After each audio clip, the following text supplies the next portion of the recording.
Singapore का health care system में ऐसा क्या खास बात है कि दुनिया का बेस्ट हेल्थ केयर सिस्टम्स में ये गिना जाता है। दुनिया के टॉप हॉस्पिटल सिंगापुर में है और फिर भी वो हेल्थ केयर पर अमेरिका जैसे देश जितना खर्च करता है उससे आधा खर्च करता है सिंगापुर। नागरिकों के लिए अच्छी और अफोर्डेबल हेल्थ केयर कैसे सुनिश्चित करता है ये? कभी सोचा है कि नागरिकों के लिए अच्छी और अफोर्डेबल हेल्थ केयर कैसे सुनिश्चित किया जाता है? Singapore general hospital and national university hospital जैसे हॉस्पिटल्स दुनिया के टॉप हॉस्पिटल्स में गिने जाते हैं। वहां लोग एवरेज 85 इयर्स तक जीते हैं। कैसे संभव हुआ इतना सब कुछ? इसके लिए सिंगापुर के सिस्टम को समझना होगा। सिंगापुर ने एक पावरफुल प्रिंसिपल अपनाया। वहां हेल्थ केयर फ्री नहीं होगा, लेकिन कोई भी नागरिक इलाज से वंचित भी नहीं रहेगा। इसके लिए सिंगापुर ने अपनाया एक secret formula, S+3Ms model. S का मतलब सब्सिडी यानी सरकार का सपोर्ट। पब्लिक हॉस्पिटल्स में 70 to 80% खर्च सरकार देती है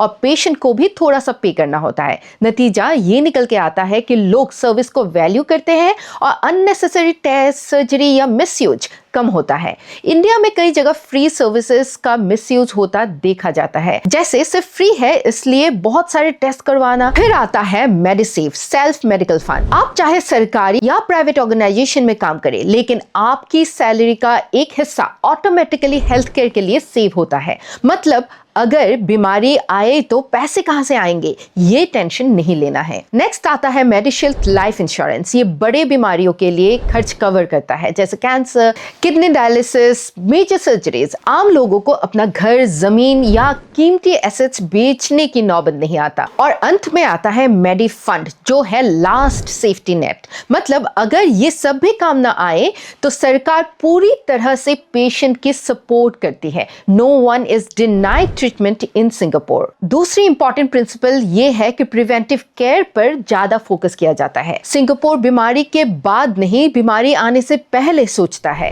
हर व्यक्ति को एक फैमिली डॉक्टर असाइन होता है जो टाइम टू टाइम लोगों को परामर्श देता है ताकि बीमारी आने से पहले रोका जा सके। और पूरा हेल्थ केयर सिस्टम पब्लिक और प्राइवेट का स्मार्ट मिक्स है। गवर्नमेंट हॉस्पिटल्स मौजूद है, लेकिन वो प्राइवेट कंपनीज की तरह ही काम करते हैं। इससे क्या होता है, कंपटीशन रहती है और बेटर सर्विसेज मिलती है पेशेंट्स को। गवर्नमेंट कंट्रोल भी रहता है ताकि कॉस्ट कम रहे। नतीजा क्वालिटी प्लस अफोर्डेबिलिटी दोनों मौजूद होती है।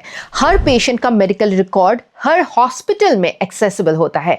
पेशेंट को बार बार सेम टेस्ट नहीं कराने पड़ते। हमारे यहाँ जब घर में कोई बीमार होता है, पहला सवाल हमारे मन में ये आता है कि इलाज कैसे होगा, खर्च कितना आएगा। गवर्नमेंट हॉस्पिटल मतलब लंबी लाइन, बहुत टाइम गंवाना पड़ेगा। और दूसरी तरफ प्राइवेट हॉस्पिटल मतलब भारी बिल चुकानी पड़ेगी। तो प्रॉब्लम क्या सिर्फ पैसों के लिए है या सिस्टम डिजाइन में है या अकाउंटेबिलिटी में है? सिंगापुर हमें यह सिखाता है कि स्ट्रॉन्ग सिस्टम तब बनता है जब सिटीजन भी रिस्पॉन्सिबल हो और गवर्नमेंट भी अकाउंटेबल हो। हाल ही में मुझे सिंगापुर के विजया राव जी से इस विषय पर चर्चा करने का अवसर मिला, जो सिंह हेल्थ के इंटरनेशनल कोलैबोरेशन ऑफिस की डायरेक्टर है, और उन्होंने मुझे ये महत्वपूर्ण इंसाइट्स दिए। अब आपकी बारी। इंडिया के हेल्थ केयर सिस्टम की सबसे बड़ी प्रॉब्लम क्या है? कॉस्ट, एक्सेस, क्वालिटी या माइंडसेट? कमेंट में जरूर बताइए, क्योंकि बदलाव वहीं से शुरू होता है जहां सोच बदलती है। धन्यवाद।